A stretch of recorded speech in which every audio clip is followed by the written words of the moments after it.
শয়তানকে পাথর মারার শেষ দিন আজ। এরপর কিভাবে শেষ হচ্ছে হজের সব কার্যক্রম। আসসালামু আলাইকুম রহমতুল্লাহ। আজই ছিল শয়তানকে পাথর মারার শেষ দিন। এরপর কি হচ্ছে হাজিদের সাথে জানেন? হজের সবচেয়ে গুরুত্বপূর্ণ কার্যক্রমগুলো কিভাবে শেষ হয় আজ পুরোটা দেখুন এই ভিডিওতে। আজ মিনায় শয়তানকে পাথর নিক্ষেপের শেষ দিন ছিল। লাখো হাজি ধীরে ধীরে শেষ করেছেন হজের সবচেয়ে কঠিন কিন্তু আবেগঘন যাত্রা।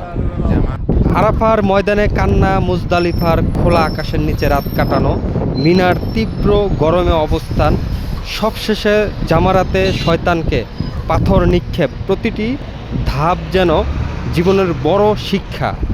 অনেকেই ভাবেন শয়তানকে পাথর মারা শেষ মানেই হজ শেষ, কিন্তু আসলে এরপরও কিছু গুরুত্বপূর্ণ আমল বাকি থাকে। শয়তানকে পাথর নিক্ষেপ শেষ করে হাজিরা ধীরে ধীরে মিনার তাঁবু ছেড়ে মক্কার হোটেলের দিকে ফিরে যান। এরপর হাজিরা আদায় করেন বিদায়ী তাওয়াফ বা তাওয়াফে ওয়াদা। এটাই কাবা শরীফকে বিদায় জানানোর শেষ তাওয়াফ।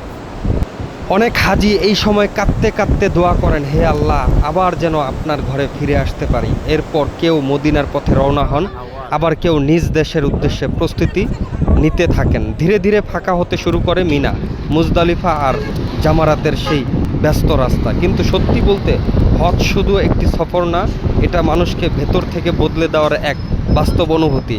আজ যারা হজ পালন করলেন, আল্লাহ যেন তাদের সকল কষ্ট, দোয়া ও ইবাদত কবুল করেন, আমিন। ভিডিওটি শেয়ার করুন যেন সবাই হজের শেষ কার্যক্রমগুলো সম্পর্কে সঠিক ধারণা পেতে পারে।